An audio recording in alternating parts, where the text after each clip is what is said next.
తిరిగి BCN news కి స్వాగతం. భీమవరం హౌసింగ్ బోర్డ్ కాలనీలోని శ్రీ పద్మావతి వెంకటేశ్వర స్వామి వారికి సోమవారం దాతలు 8 గ్రాముల బంగారాన్ని విరాళంగా అందజేశారు. తూర్పుగోదావరి జిల్లా రాజమహేంద్రవరానికి చెందిన పాలడుగుల ఆంజనేయులు అన్నపూర్ణాదేవి దంపతులు 8 గ్రాముల బంగారాన్ని ఆలయ అధ్యక్షులు కంతేటి వెంకటరాజుకు అందజేశారు. ఆలయ అర్చకులు దాతలకు ఆశీర్వచనాలందించి సత్కరించారు. ఆలయ కమిటీ సభ్యులు ఈ కార్యక్రమంలో పాల్గొన్నారు.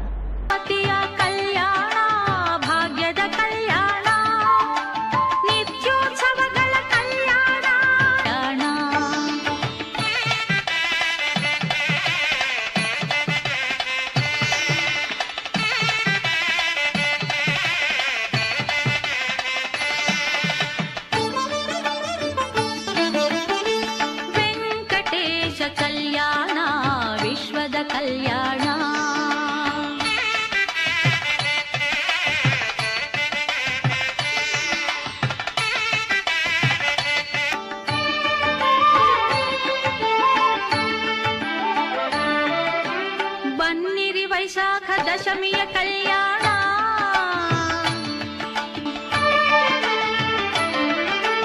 వెంకటేశ కళ్యాణ విశ్వద కళ్యాణ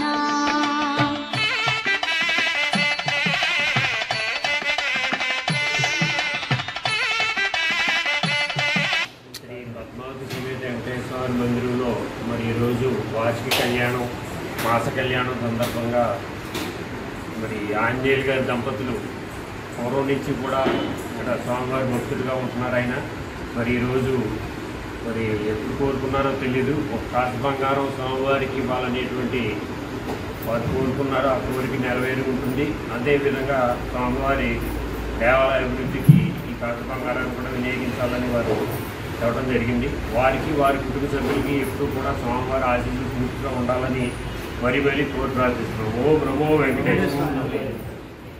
ప్రజా సమస్యల పరిష్కారానికై సుందరయ్య పోరాట స్ఫూర్తితో ఉద్యమాలు, ప్రజలకు సేవా కార్యక్రమాలు నిర్వహించారని సిపిఎం జిల్లా కార్యదర్శి జేఎన్వి గోపాలన్ కార్యకర్తలకు పిలుపునిచ్చారు.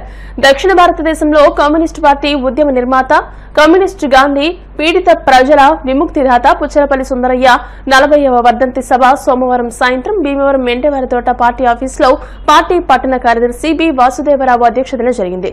సిపిఎం పార్టీ జిల్లా కార్యదర్శి జేఎన్వి గోపాలన్ సుందరయ్య చిత్రపటానికి పూలమాలలు వేసి ఘనంగా నివాళులు, జోహార్లు అర్పించారు. ఈ సభకు భీమవరం కార్మిక వర్గం నుండి సుమారు 200 మంది హాజరయ్యారు.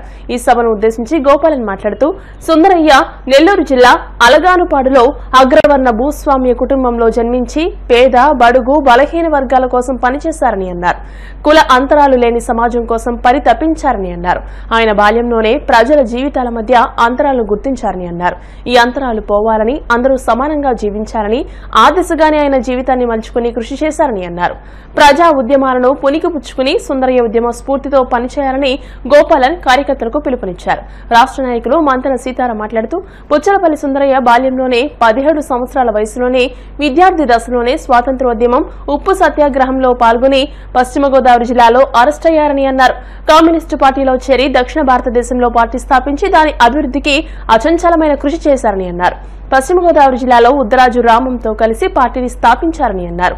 నిజాం పాలనకు వ్యతిరేకంగా జరిగిన తెలంగాణ సాయుధ పోరాటంలో మల్లు స్వరాజ్యం, చండ్ర రాజేశ్వరరావు, మాకినేని బసవపునయ్య, మోటూరి హనుమంతరావులతో కలిసి ప్రధాన భూమికను పోషించారని అన్నారు. నిజాంలను తరిమికొట్టి వేలాది ఎకరాలను పేద ప్రజలకు దక్కేలా చేశారని అన్నారు. పుచ్చలపల్లి సుందరయ్య సిపిఎం పార్టీ మొట్టమొదటి ప్రధాన కార్యదర్శిగా పనిచేశారని అన్నారు. పార్లమెంట్లో రాజ్యసభ సభ్యునిగా అడుగుపెట్టి వ్యవసాయ కార్మికుల సమస్యలపై గళమెత్తిన ప్రజా నాయకుడని సీతారాం అన్నారు. గన్నవరం నియోజకవర్గం నుండి ఎమ్మెల్యేగా పోటీ చేసి ఎన్నికయ్యారని అన్నారు. పార్లమెంటుకు గాని అసెంబ్లీకి గాని సైకిల్ మీద వెళ్లిన గొప్ప నిరాడంబర జీవితం ఆయనదని కొనియాడారు. ఈ కార్యక్రమంలో జిల్లా కమిటీ సభ్యులు డి కళ్యాణి, ఎం వైకుంఠరావు, చల్లబోయిన వెంకటేశ్వరరావు, డేగర నాగు, కార్మికులు, కార్యకర్తలు పాల్గొన్నారు.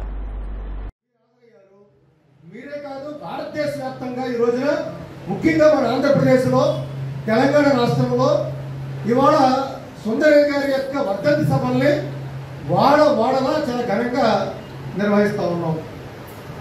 ఏంటి సుందరయ్యలో ఉన్నటువంటి గొప్పతనం ఏంటి, సుందరయ్య గారు ఏం కోరుకున్నాడో, సుందరయ్య గారి కోరిక భారతదేశంలో ఎందుకు ఇంకా నెరవేరకుండా ఆగిపోయింది అన్న విషయాన్ని ఈ సుందరయ్య గారి వర్ధంతి సందర్భంగా ఒకసారి మనందరూ కూడా నెమరు వేసుకుందాం. సుందరయ్య గారు ధనవంతుల కుటుంబంలో పుట్టాడు. ధనవంతులు అంటే భూస్వాముల కుటుంబంలో పుట్టాడు. రెడ్ల కుటుంబంలో పుట్టాడు. సుందరయ్య గారు పుట్టిన నాటికి ఎప్పటికీ చూసుకుంటే మన భారతదేశంలో అంటే ప్రపంచంలో ఎక్కడ ఏ దేశంలోనూ కూడా కులం లేదు. మన భారతదేశంలోనే సుమారుగా 3,000 నుంచి 4,000 మధ్యలో కులాలు ఉన్నాయి. ఇది ప్రపంచంలో ఏ దేశంలో లేదు.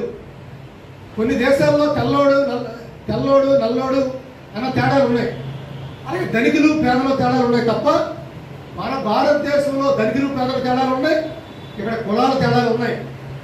కానీ 100 ఏళ్ల క్రితం ఇప్పుడు కంటే కూడా కుల పట్టింపు, కుల వివక్ష 100 ఏళ్ల క్రితం చూస్తే చాలా ఎక్కువగానే ఉండేది. ఇవాళ కూడా కులాల పట్టింపులే పోలేదు. ఇప్పటికీ ఎక్కువ తక్కువ ఉన్నాయి.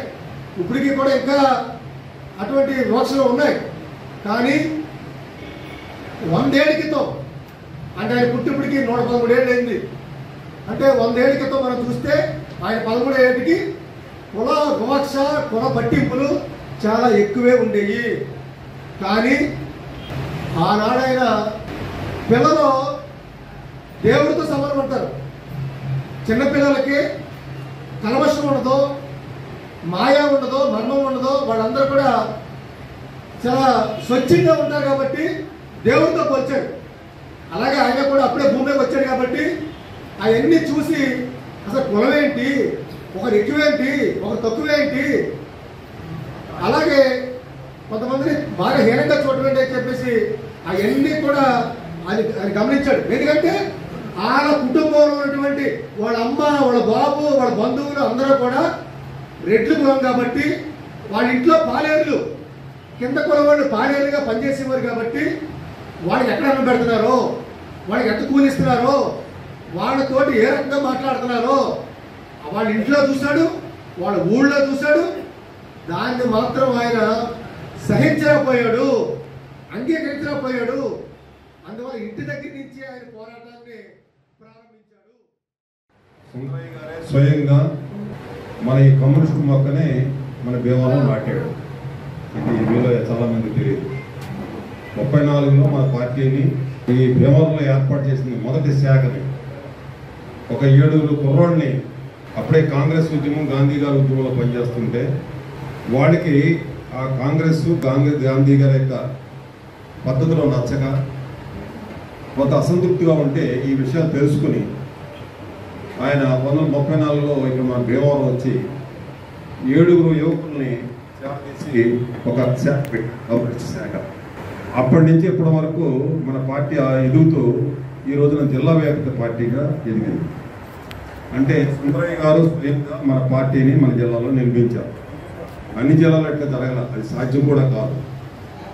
మన దక్షిణాదిన 4 రాష్ట్రాల్లో పార్టీని నిర్మించింది కూడా సుందరయ్య గారే.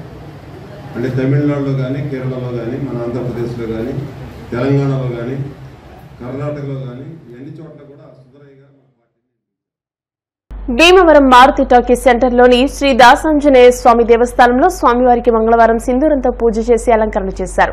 ఆలయ అర్చకులు స్వామివారికి పూజలు చేశారు. ఈ నెల 22వ తేదీన శ్రీ హనుమ జయంతి సందర్భంగా 108 లీటర్ల ఆవు పాలు, 300 మామిడి పండ్లు, 300 కొబ్బరికాయలు, పంచామృతాలతో మహాన్యాసపూర్వక ఏకాదశ రుద్రాభిషేకాలు జరుగుతాయని ఆలయ ఈవో సీతారామరాజు, అర్చకులు పవన్ కుమార్ శర్మ తెలియజేశారు. పీడిత ప్రజల విముక్తి కోసం పోరాడిన యోధుడు పుచ్చలపల్లి సుందరయ్య అని సిపిఎం రాష్ట్ర కార్యవర్గ సభ్యులు బి బలరాం అన్నారు. మండల కేంద్రమైన ఆకివీడు సిపిఎం కార్యాలయంలో సుందరయ్య వర్ధంతి సందర్భంగా ఆయన చిత్రపటానికి పూలమాలలు వేసి నివాళులర్పించారు. ఈ కార్యక్రమంలో తవిటి నాయుడు, పెంకి అప్పారావు, డి రవితేజ, బి కళ్యాణి, ఉదయ్ కుమారి, బేబీ, వర్మ తదితరులు పాల్గొన్నారు.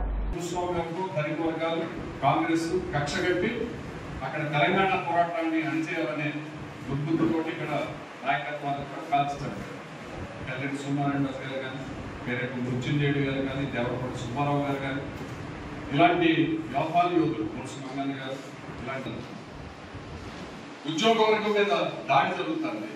వారికి కూడా హక్కుల్ని తీసేస్తున్నారు. మహిళలకి ఈ రోజుకి కూడా సమానమైనటువంటి హక్కులు అమలు చేయబట్టలేదు.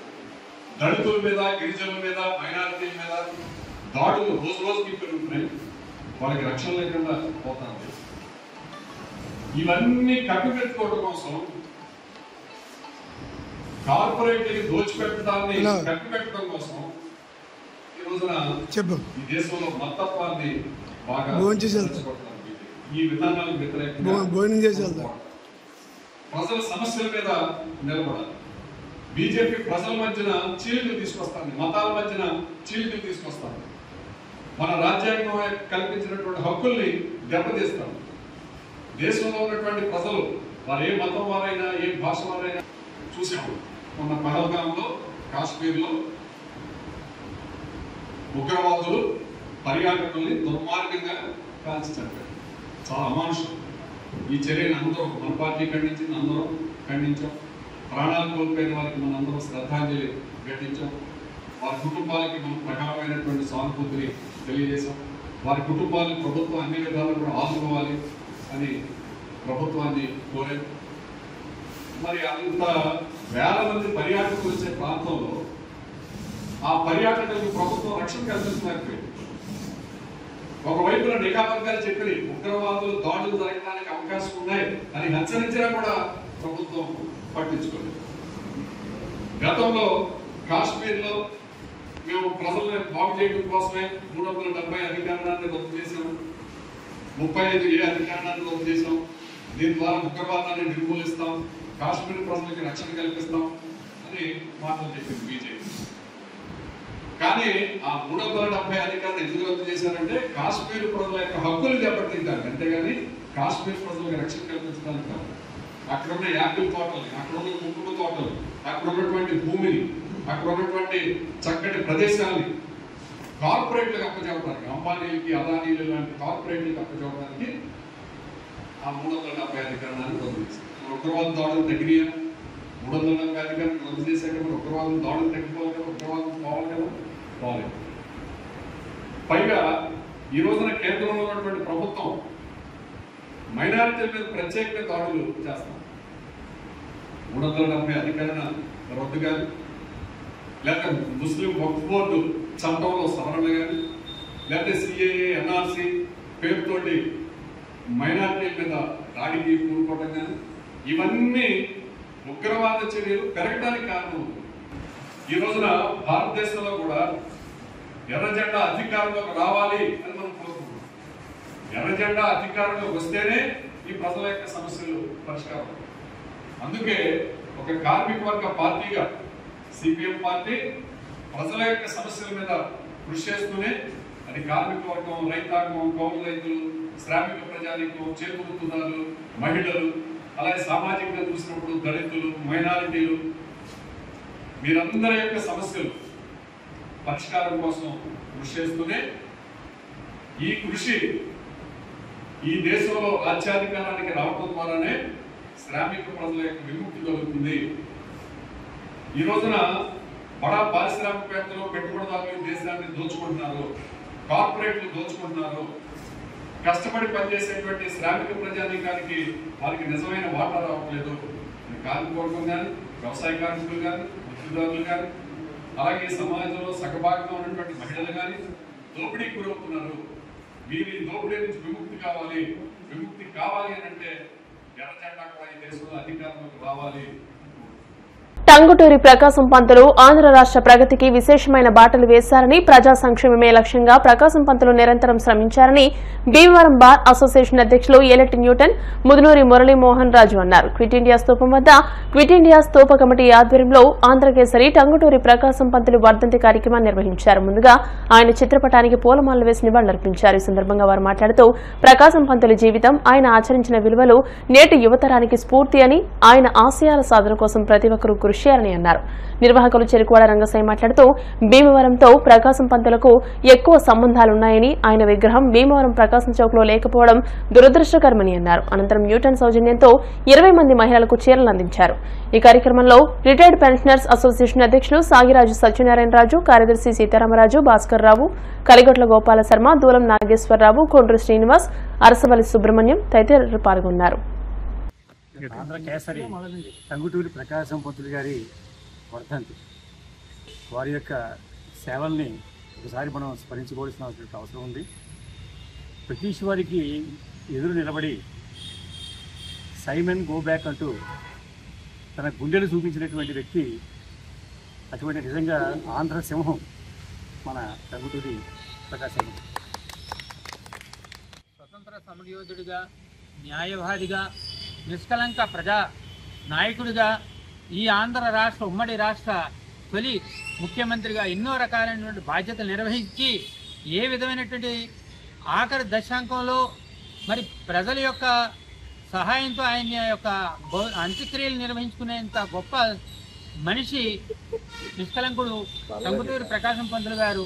వారి యొక్క మరి వర్ధంతిని వాళ్ళ శ్రీ విజ్ఞాన వేదిక ఆధ్వర్యంలో మరి ఫిట్ ఇండియా స్థూపం దగ్గర నిర్వహించుకుంటున్నాం. కానీ ఈనాటి రాజకీయ నాయకులు తెలుసుకోవాల్సింది ఆయన్ని ఆదర్శంగా తీసుకోండి. ఆయన ఒక రాష్ట్రానికి ముఖ్యమంత్రిగా ఉండి ఇవాళ మనం ప్రకాశం బ్యారేజ్ ఏదైతే ఉందో దాన్ని అసలు ఏ విధమైనటువంటి మరి డబ్బు లేకపోయినా కానీ అందరి దగ్గర చందాలు వసూలు చేసి ఆయన కట్టినటువంటి గొప్ప చరిత్ర అయింది. అలాంటి వ్యక్తులు ఉన్నటువంటి ఈ రాష్ట్రంలో ఇవాళ అవినీతి నిలయంగా మారింది. అలాంటి వారిని ఆదర్శంగా తీసుకుని మీరు తీసుకునే శాతాల్లో తగ్గించి అలాంటి వారికి ఘనమైన నివాళులు అర్పించండి అని చెప్పి కోరుకుంటున్నాను. ఆంధ్రకేసరి మరి ఉమ్మడి రాష్ట్ర తొలి ముఖ్యమంత్రి అయిన ప్రకాశం పంతులు గారి వర్ధంతి. ఆయన 1872 ఆగస్టు 23వ తేదీన ఒంగోలులోని వల్లూరు గ్రామంలో జన్మించారు. తండ్రి గారు గోపాలకృష్ణ గారు, తల్లి గారు సుబ్బమ్మ గారు. తండ్రి గారు వల్లూరులో కారణంగా పనిచేసేవారైనా ఆయన తండ్రి గారు చనిపోయిన తర్వాత ప్రకాశం పంతులు గారు వారాలు చేసుకొని చాలా కష్టపడి చదువుకున్నారు. ఆయన్ని నాయుడు గారు మరి ఆయన లెక్కల మాస్టర్ ఆయన రాజమండ్రి తీసుకొచ్చి చదివించడం జరిగింది. ఆయన గొప్ప మనిషి. ఆయన అందరూ ఆదర్శంగా తీసుకొని మహోన్నత వ్యక్తి. మరి బ్రిటిష్ వారి గుండెల్లో నిద్రపోయినటువంటి ఆంధ్రకేసరి ప్రకాశం పంతులు గారు మరి మన దేశానికి గర్వకారణం. ఆ మహానుభావుడు మరి స్వాతంత్రోద్యమంలో చేయడమే కాకుండా ఒక అడ్వకేట్గా ఇవన్నీ కార్యక్రమాలు చేసుకుంటూ మరి ముఖ్యమంత్రిగా తొలి ముఖ్యమంత్రిగా మద్రాస్ కంపల్సరీలో ఉండగా మనకు జరిగింది. అటువంటి మహోన్నతుని స్మరించుకోవాలి. మరి ముఖ్యంగా భీమవరంలో మరి విగ్రహం పెట్టాలని చూస్తున్నాం. మా దౌర్భాగ్య పరిస్థితి అందుకన్నా ఏం లేదు. ఇంకా చేత ఎవరన్నా ఇప్పటికైనా ఆయన విగ్రహం కడితే ప్రకాశం చౌదరి పేరెట్టారు కాబట్టి ఇంకా విసిగి వేశారంటున్నాం తప్ప అందుకన్నా ఏమీ లేదు. ఆ ఒక్కసారి చేసి పెడితే ఆ మహానుభావుడు నిజమైన ఇవ్వాలని చెప్పేసి మేము అనుకుంటున్నాం. అందుచేత ఇవాళ ఈ ప్రకాశం పంతులు గారు వర్ధంతి సందర్భంగా మా భారత అసోసియేషన్ అధ్యక్షులు ఏలేటి న్యూటన్ గారు ఒక 10 మందికి ఆయన పేరిట చీరలు ఇవ్వడం జరుగుతోంది. అటువంటి కార్యక్రమం చేసిన న్యూటన్ గారికి కూడా ప్రత్యేకంగా తెలియజేస్తున్నాం. వార్తలు ముగించే ముందు ముఖ్యాంశాలు మరోసారి. కార్యకర్తల బలమే తెలుగుదేశం పార్టీ పునాది. పట్టభద్రుల ఎమ్మెల్సీ పేరాబత్తుల రాజశేఖరం. ఉద్యోగ కార్మికులకు హాని చేసే లేబర్ కోడ్లు రద్దయ్యే వరకు పోరాటం ఆగదు. కార్మిక కర్షక సంఘాల హెచ్చరిక. పార్టీలకు అతీతంగా రాష్ట్రమంతా తిరంగా ర్యాలీ నిర్వహిస్తున్నారు. బీజేపీ పశ్చిమ గోదావరి జిల్లా అధ్యక్షురాలు శ్రీదేవి. పర్యావరణ సమతుల్యతను కాపాడడంలో తేనెటీగల పాత్ర కీలకం. ప్రపంచ తేనెటీగల దినోత్సవ కార్యక్రమంలో భీమవరం ఎంపీడీఓ మురళీ గంగాధర్ రావు. ఈ వార్తలు ఇంతటితో సమాప్తం. మరిన్ని వార్తల కోసం BCN digital YouTube channel, Facebook page ని ఫాలో అవ్వండి. అప్డేటెడ్ వార్తల కోసం ప్లీజ్ సబ్స్క్రైబ్.